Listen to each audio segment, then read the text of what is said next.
मेरठ के Saurabh murder case में police की टीमें लगातार जांच में जुटी है। उधर साहिल की नानी जेल में उससे मिलने के लिए पहुंचती है और कहा कि मुस्कान और साहिल दोनों को एक नहीं बल्कि दो नशे हो गए हैं। सोशल मीडिया पर भी मुस्कान और साहिल से जुड़ी तस्वीरें लगातार ट्रेंड कर रही हैं। ये रिपोर्ट देखिए।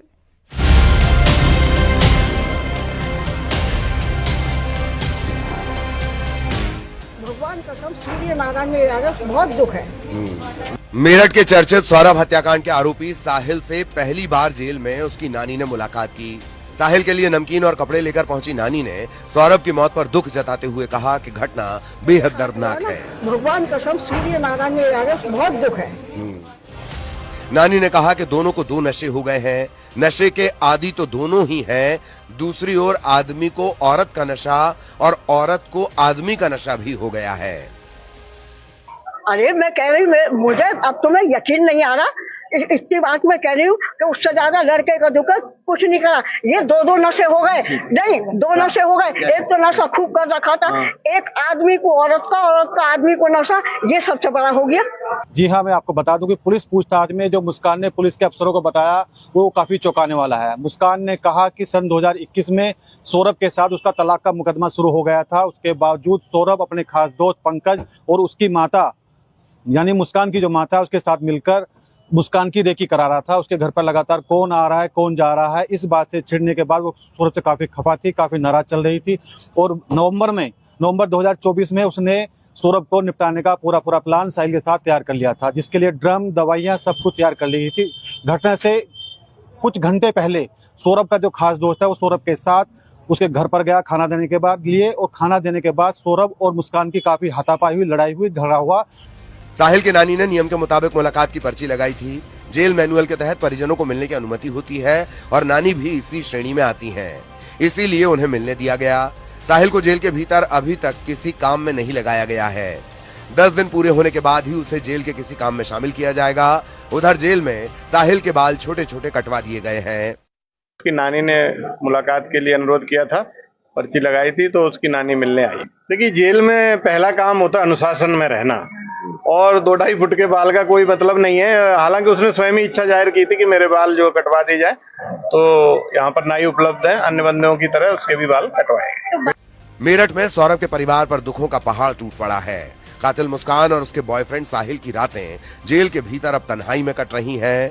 फिलहाल पुलिस की टीमें घटना के सबूत जुटा रही हैं, जिससे कातिलों को कानूनी रूप से अंजाम तक पहुंचाया जा सके। निखिल अग्रवाल, न्यूज़ 18, मेरठ।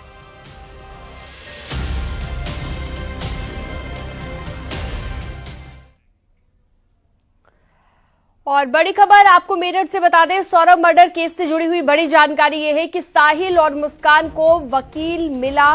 रेखा जैन लड़ेंगी साहिल और मुस्कान का केस। बिना फीस के मुकदमा लड़ेंगी रेखा जैन। जिला विधिक प्राधिकरण ने रेखा जैन को नामित किया है।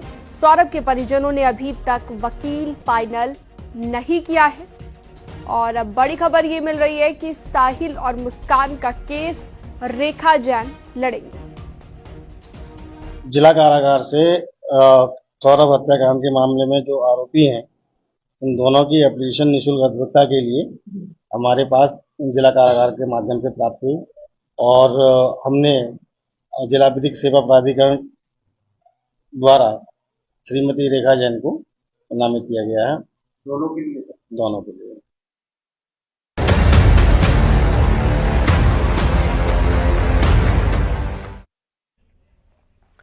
शाहजहांपुर में एक शख्स पर खून सवार हो गया। पत्नी से विवाद इतना बढ़ गया कि उसने खुद के हंसते खेलते परिवार में ही खूनी खेल दिखा दिया। 4 मासूम बच्चों की हत्या कर दी गई और खुद भी फांसी के फंदे पर झूल गया। पुलिस मामले की जांच पड़ताल में जुटी है। ये रिपोर्ट देखिए।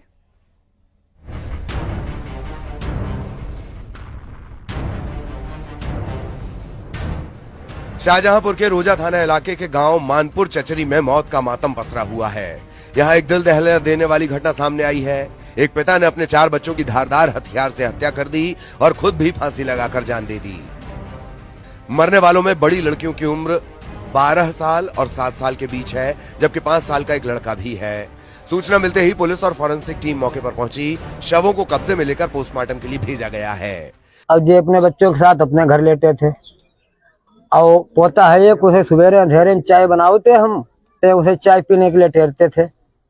आज उसे टेरा जब नहीं सुना, उसने नहीं आया, तो हमने किबारे धक्के दे के किबारे बंद, शौचालय से चढ़ के और जीना पर से उतर, जब देखो तो चारों बच्चा कटे पड़े अपने आप कमरा के अंदर लटके। क्या कोई ये मृतक राजीव हैं, तो ये कल रात में अपने चारों बच्चों के साथ घर के अंदर गए। इनकी पत्नी अपने पीहर गई हुई थी, तो सुबह जब इनके राजीव के पिताजी ने जब गेट खोला, गेट बजाया, तो किसी ने गेट नहीं खोला। तो उन्होंने जब बाथरूम के ऊपर से जब अंदर गए हैं तो उन्हें पता चला है कि चार बच्चे थे उनके, स्मृति, कीर्ति, प्रगति और ऋषभ।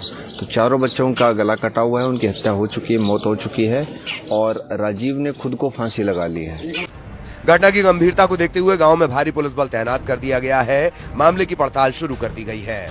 बताया जा रहा है कि घटना के समय बच्चों की मां अपने मायके में थी। शुरुआती जांच में पारिवारिक कलह को घटना की वजह बताया जा रहा है।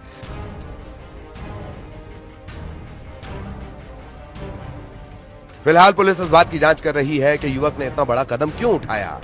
परिजनों और पड़ोसियों से पूछताछ की जा रही है। मृतक राजीव कुमार एक्सीडेंट के बाद मानसिक रूप से परेशान रहता था। पुलिस सभी पहलुओं पर जांच कर रही है। ये रोजा थाने में ये गांव है। इसमें सूचना मिली है कि एक 36 वर्षीय युवक किसी मानसिक परेशानी, पारिवारिक विवाद में इसने रात्रि में किसी टाइम अपने 4 अबोध बच्चों को उनकी हत्या कर दी है और स्वयं फांसी लगा ली है। पुलिस मौके पर है और विधिक कार्रवाई की जा रही है। एक तरफ घर के मुखिया की खराब मानसिक हालत और दूसरी तरफ पारिवारिक कलह। परिवार के लिए ये दोनों कारण अंत की वजह बन गए।